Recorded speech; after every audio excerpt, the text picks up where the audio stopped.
Sarapan.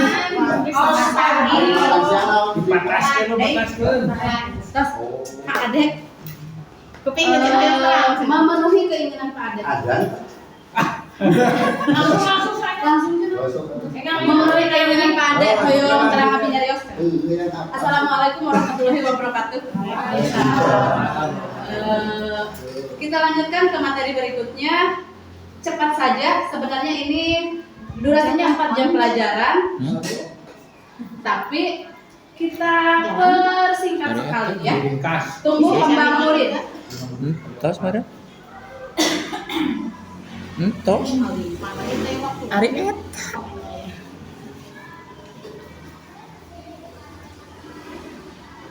Sebenarnya pada kegiatan di kelas kemarin, materi-materi ini disajikan melalui kegiatan yang membuat kita benar-benar aktif. Peserta itu aktif. Kita diberikan kertas plano, kemudian post-it, spidol warna-warni, lakban juga. Jadi ketika kita melakukan kegiatan pembelajaran ini tidak ada yang mengantuk dan tidak ada yang sambil noong-noong Facebook. Jadi kita benar-benar konsentrasi. Dan hebatnya lagi fasilitator itu ketika belajar random menunjuk kita. Kalau tadi kita siapa yang mau bertanya gitu ya. Tapi kalau pada kegiatan fasilitator itu yang di awalnya bertanya siapa yang mau bertanya atau mengungkapkan pendapat, tapi satu orang aja, selebihnya langsung tunjuk. Jadi kita benar-benar tidak ada waktu untuk meleng. Tapi walaupun begitu, konsentrasinya Abi secara pribadi tetap saja ngantuk. Bukan ngantuk.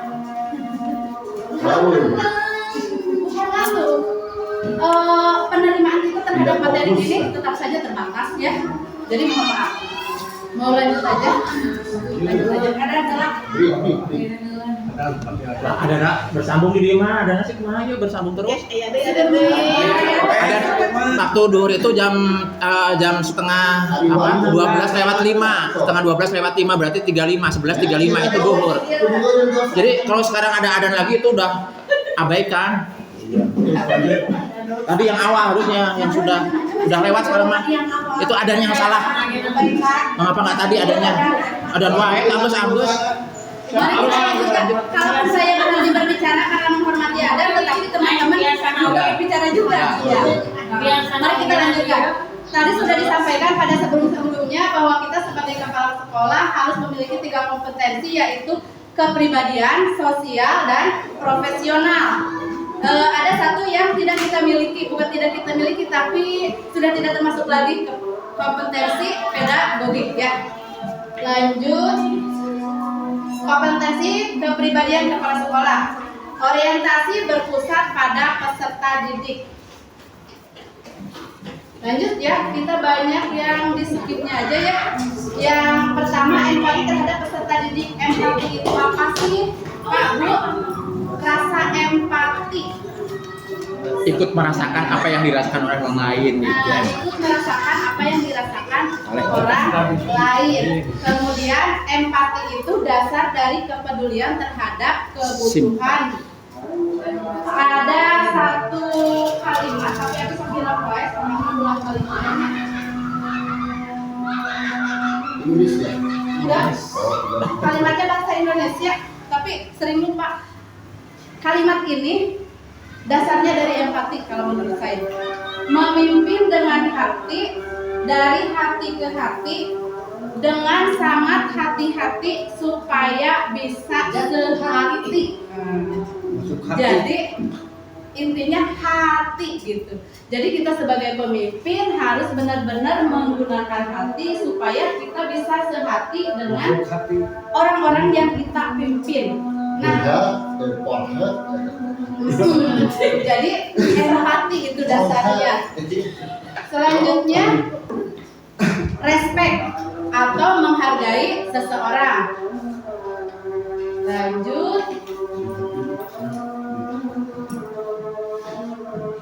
ya. Pertumbuhan dan perkembangan. pertumbuhan dan perkembangan. Ada perbedaan antara pertumbuhan dan perkembangan. Kalau pertumbuhan itu lebih bersifat ke ukuran dan struktur Iya. biologis. Contohnya seperti saya sendiri adalah pertumbuhan. Kita tumbuh ke samping, ke atas, ya. Dari ke atas, Neng. Akhirnya ke samping tumbuh. Itu pertumbuhan. Ke depan, ke belakang. Betul. Kalau perkembangan itu lebih ke perkembangan secara emosi, secara Kedewasaan lah. kedewasaan, iya. Pengetahuan kita berkembang, kematangan sikap kita berkembang dalam menghadapi berbagai situasi. Apalagi kita sebagai pemimpin pembelajaran di sekolah, tentu harus benar-benar perkembangan kita itu terhadap berbagai hal harus cepat ya. Selanjutnya masih pertumbuhan. Nah ini, kalau ini proses pertumbuhan dari bayi sampai besar, bertambahnya volume sel di dalam tubuh kita. Tapi kalau perkembangan ini lebih ke berkembangnya apa yang kita miliki, pengetahuan kita, emosi kita, kemampuan kita ya. Ini skip saja. Nah, faktor-faktor yang mempengaruhi terhadap pertumbuhan dan perkembangan. Jadi ada dua faktor yang mempengaruhinya. Yang pertama adalah natur atau hereditas, ini keturunan. Biasanya genetik. Nah, kalau ada dari anak yang orang tuanya misalnya bertubuh pendek, kemungkinan juga anaknya bertubuh pendek. Pasti ada salah satu dari keturunannya. Itu gen atau hereditas. Kemudian nurtur ini lebih ke pengalaman mampu menuliskan segala pesan pada lembaran putih bersih sifat dasar manusia. Jadi lebih kepada pengalaman, nurtur. Skill.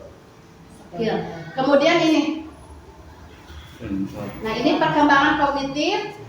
Sudah sering kita lihat bahwa perkembangan kognitif dari seorang anak itu terdiri dari sensori motor 0 sampai 2 tahun. Ini bayi ya, anak bayi, kemudian preoperasional, operasional konkret, operasional formal. Kalau kesananya udah dewasa ya. Lanjut, 4 hal yang mendukung tumbuh kembang murid. Pembelajaran yang berpihak pada kebutuhan murid.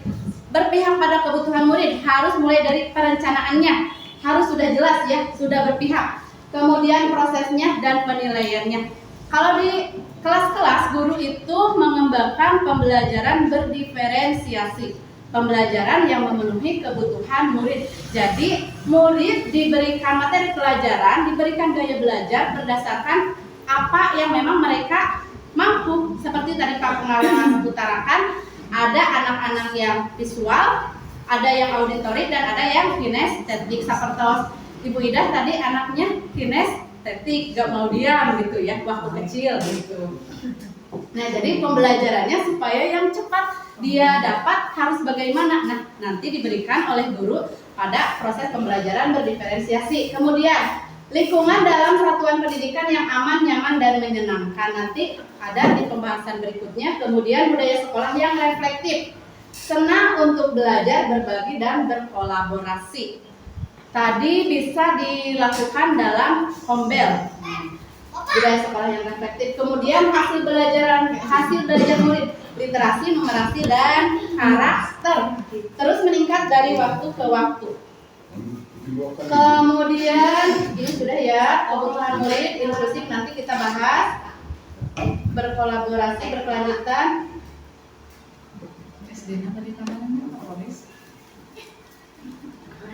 Sudah ini mah, terima kasih ya. Oh ini ya, kompetensi sosial emosional atau KSE. Lima kompetensi sosial emosional, kemampuan seseorang untuk membangun dan memelihara suatu hubungan sehat antar individu dan kelompok. Nah, KSE ini bagaimana pentingnya bagi kita sebagai seorang pimpinan, karena dengan memiliki KSE tentu kita bisa lebih matang, lebih stabil lagi dalam menghadapi permasalahan yang terjadi. Apa saja 5 kompetensi ini?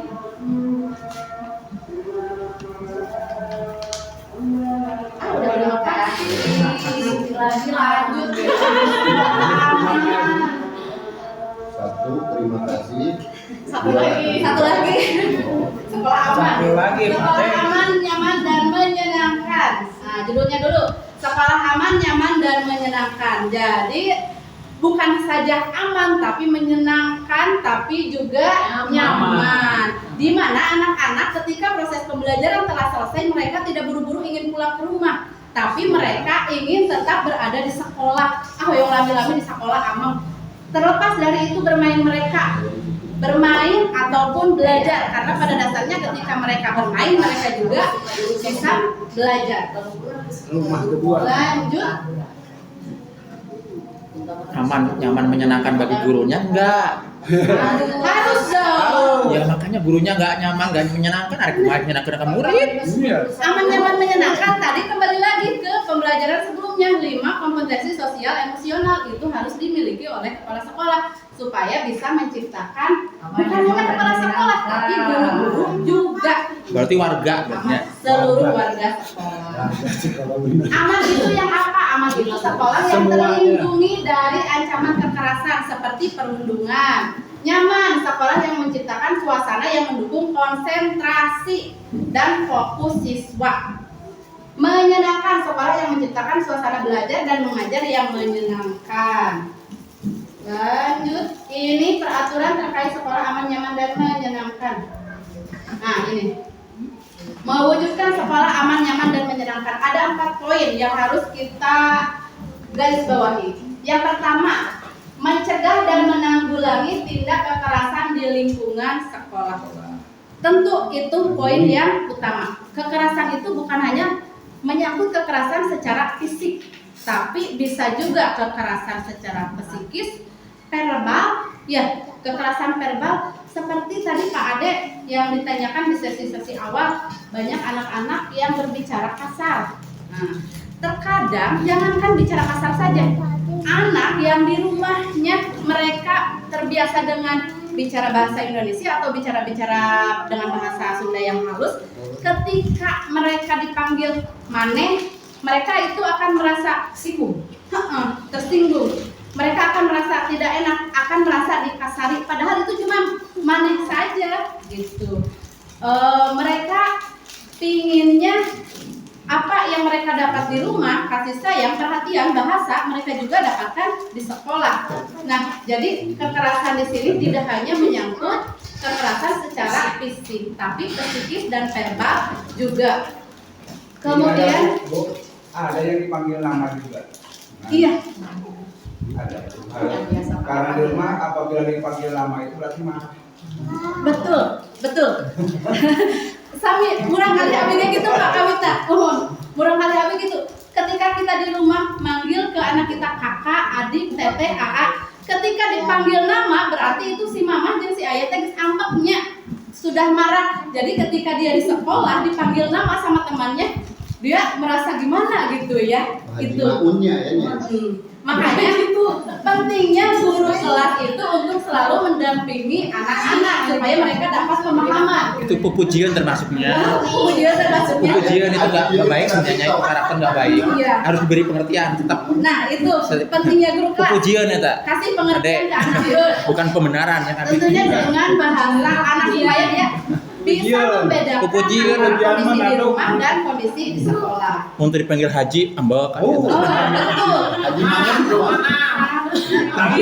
Udah lanjut, ujung-ujungnya gibah, itu ujung-ujungnya Iya. gibah. Ya, ini tinggal kaca. Yang kedua, lanjut ke poin yang kedua, menciptakan lingkungan yang bebas dari kekerasan. Yang ketiga, membangun budaya toleransi dan menghargai perbedaan. Tante eta. Membangun budaya toleransi Ada intimidasi. dan perbedaan.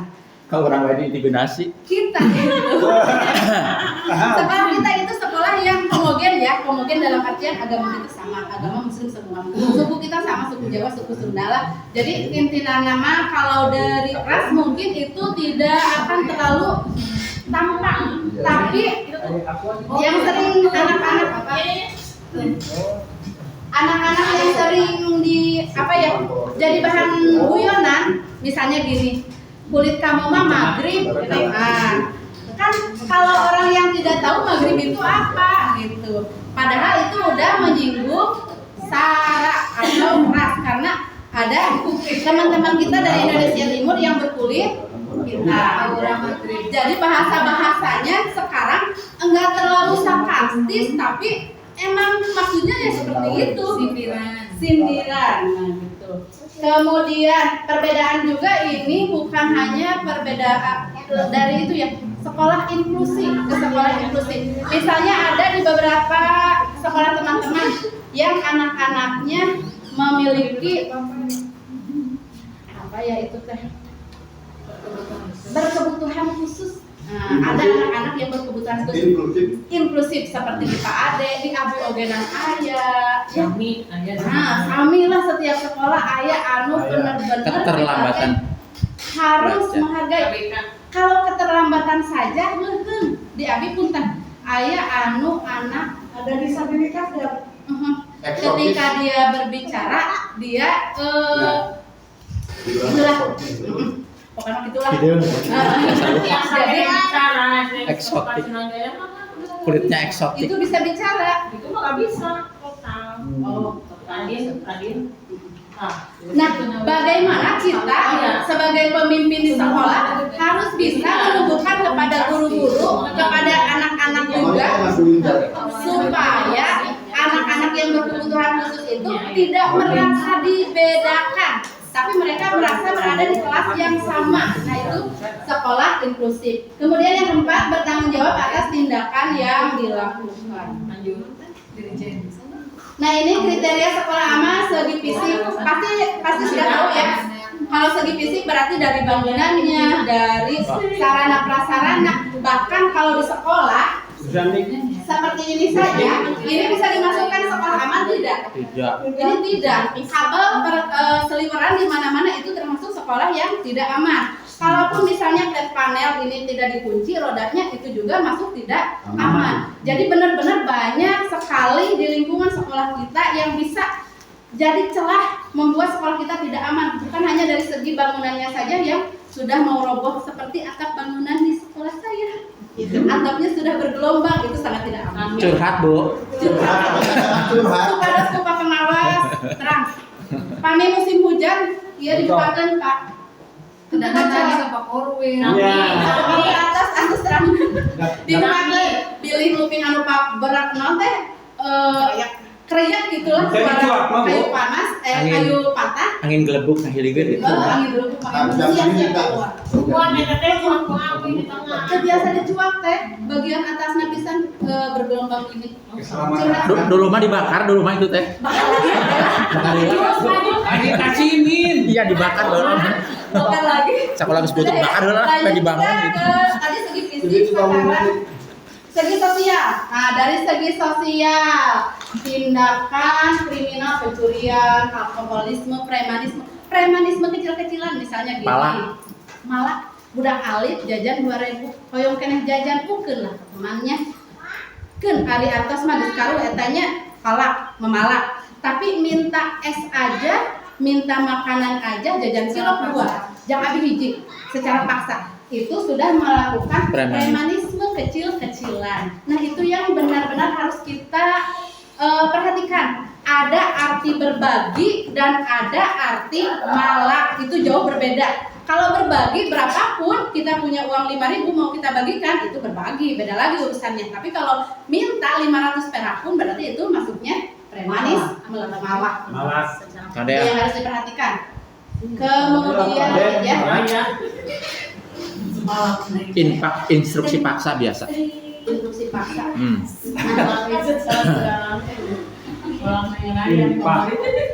Perundungan, kekerasan psikis, kekerasan fisik, kemudian kekerasan seksual, intoleransi, dan yang mengandung kekerasan seksual. Nih, seksual. Menyentuh bagian tertentu, menyentuh. Kekerasan seksual.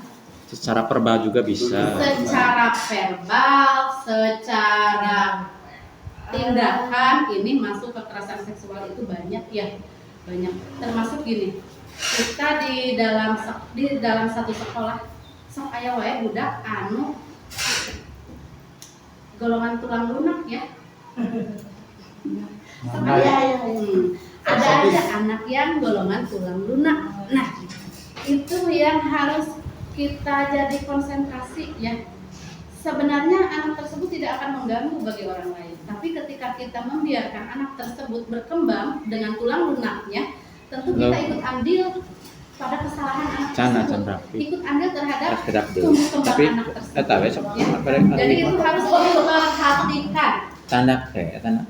Kemudian kekerasan seksual ini bisa dilakukan oleh tidak hanya lawan jenis laki-laki dengan perempuan, tapi bisa juga laki-laki dengan laki-laki, perempuan dengan perempuan. Biasanya untuk anak-anak yang kelas 5, kelas 6 menjelang pubertas, mereka mulai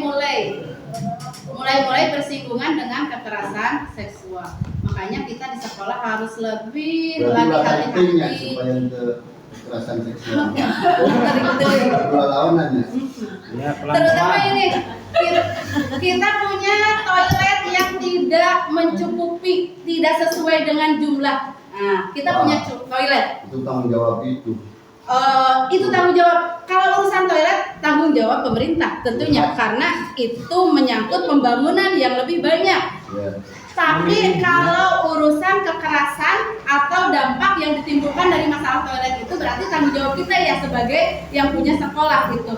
Nah, kita bagaimana mentiadakan hal-hal yang tidak kita inginkan mengenai ini di sekitar toilet. Karena bisa saja anak laki-laki ke toilet, anak perempuan ngomong. Itu juga termasuk kekerasan. Bukan hanya anak perempuan yang ditoong sama anak laki-laki. Sekarang perkembangannya lebih luas lagi dan lebih mengancam. Nah, itu saja ya. Kami kahanak seueuing ieu di 55 slide kahanakna nama banyaknya LK. Banyaknya LK. Salah sama kami ngerjakan LK, kita lebih mantap lagi, lebih paham lagi terhadap materinya, tetapi karena mengingat menimbang sudah komprehensif. Hatur nuhun para perhatosanana. Assalamualaikum warahmatullahi wabarakatuh. Waalaikumsalam warahmatullahi wabarakatuh. Ternyata good. Oke.